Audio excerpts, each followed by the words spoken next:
Hello बच्चों, very welcome to magnet brains. मेरा नाम है राहुल गुरुंग और आज हम लोग बात करने वाले हैं एक बहुत ही सीरियस टॉपिक के ऊपर। करंट सिनेरियो में ये टॉपिक बहुत ही ज्यादा सीरियस बना हुआ है। आप लोगों को पता ही है, वॉर चल रही है।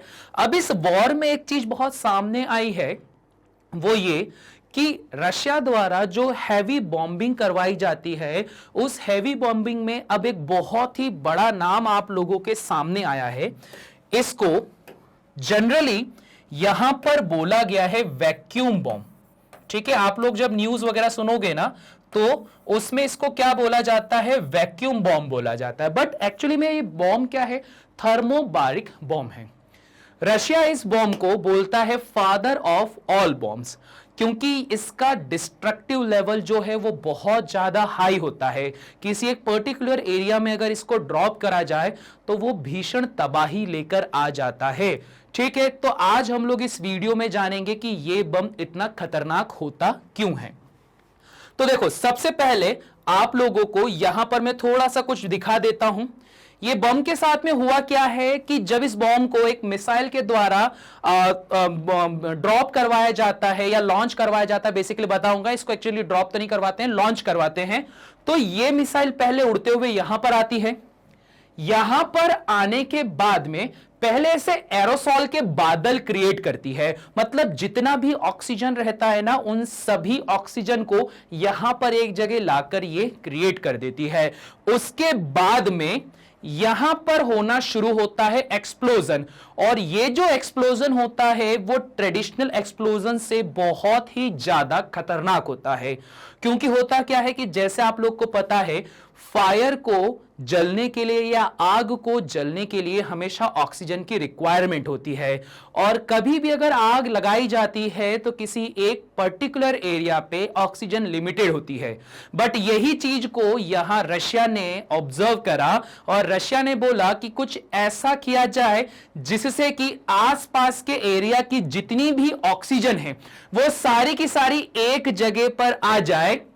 और इसके बाद में क्या हो, उस एक जगह पर आने के बाद बॉम्ब ब्लास्ट किया जाए। तो ये जो ब्लास्ट होगा वो इतना पावरफुल होगा और इससे इतनी खतरनाक शॉक वेव्स निकलेगी जिससे कि बच पाना बहुत ज्यादा मुश्किल होगा। और यही वो रीजन है कि रशिया से हर कोई डरता है, या बोला जाए स्पेसिफिकली रशिया की बॉम्बिंग से हर कोई डरता है। अब देखो जरा, इसको हम लोग वर्किंग में समझते हैं होता क्या है। रशिया के पास में इस टैंक के ऊपर लगे हुए ऐसे बैरल्स हैं। इन रॉकेट लॉन्चिंग बैरल में 24 पोर्ट्स होते हैं। मतलब एक बार में ये 24 मिसाइलों को ऊपर की तरफ फेंक सकता है। अब ये जो थर्मोबारिक वेपन होता है, तो इस थर्मोबारिक वेपन का काम क्या होता है, पहले तो इसको ऊपर आसमान पे लॉन्च किया जाता है। तो ये अगेंस्ट द ग्रेविटी जाता है, ऊपर ये लॉन्च होता है और लॉन्च होके जब ये नीचे ड्रॉप होता है तो इसके दो कंपार्टमेंट्स होते हैं। ये पहले 100 फीट अबव ग्राउंड के ऊपर रहेगा। उसके बाद में ये क्या करता है कि इसका जो पहला कंपार्टमेंट होता है वहां पर एरोसॉल्स को क्रिएट करता है। मतलब एक हाई अमाउंट के ऑक्सीजन को एक जगह लाकर वो जमा करना शुरू कर देता है।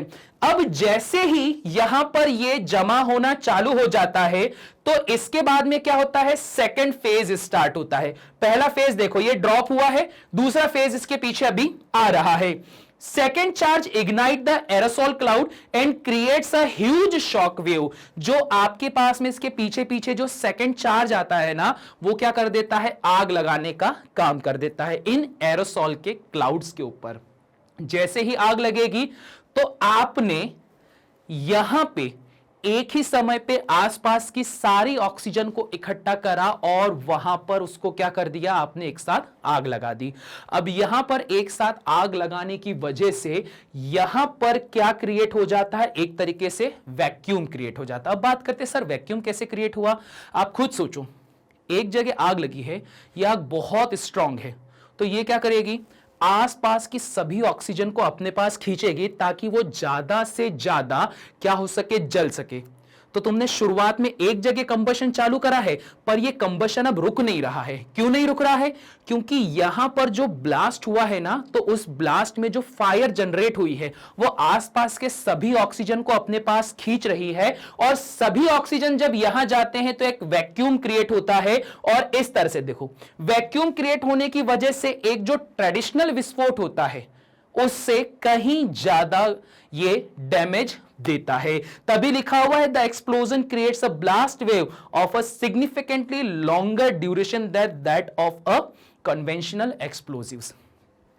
नॉर्मल एक्सप्लोजिव क्या होता है? ऊपर से आपने रॉकेट फेंका, जैसे जनरली उसमें टीएनटी होता है, ट्राई नाइट्रोटाउलिन जो बोला जाता है, वो ब्लास्ट कर देता है। उसका ब्लास्ट लिमिटेड होता है, जितना आपके पास स्ट्रॉन्ग बॉम्ब रहेगा ये उतना ही वहां ब्लास्ट करता है। बट इसके साथ समस्या क्या है कि इसके साथ समस्या यह है कि जब इसने एक बार ब्लास्ट करा तो ब्लास्ट करते समय ये जो वैक्यूम क्रिएट कर रहा है ना, और आसपास से जितनी भी ऑक्सीजन को खींचकर अपने अंदर लेकर जाता है, और वही ऑक्सीजन जो खींचकर अंदर जाती है जिससे एक वैक्यूम क्रिएट होता है, और वही ऑक्सीजन जब एक जगह जमा होकर फिर जब आग लगती है तो चारों तरफ ये आग लग जाएगी और ये बहुत भयंकर रूप से फैल जाती है। तो ऐसी कुछ कहानी होती है इस बॉम्ब की।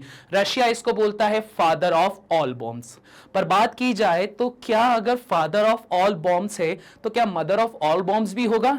जी हां, जैसे रशिया के पास अपना एक डेडलीस्ट वेपन होता है, उसी तरह से यूएसए के पास में भी अपना एक डेडलीस्ट वेपन है जिसको बोला गया है मदर ऑफ ऑल बॉम्ब्स। अगर इसके बारे में आपको और इंफॉर्मेशन चाहिए तो कमेंट बॉक्स पे कमेंट कीजिएगा। अगला वीडियो हम फिर इसी पर आपके सामने जल्द से जल्द लेकर आएंगे। और हां, जैसा कि आपको हर बार बोला गया है, मैग्नेट ब्रेन्स में हिंदी चैनल भी अवेलेबल है, हिंदी में भी आप सारा कंटेंट कर सकते हो एक्सेस। और यहां मैग्नेट ब्रेन्स में किंडरगार्टन से लेकर क्लास 12 तक का सारा कंटेंट मिलता है आप लोगों को फ्री में। तो बस इसी नोट के साथ में इस लेक्चर को एंड करते हैं, मिलते हैं अगले टॉपिक के साथ। तब तक के लिए सभी को टाटा बाय बाय।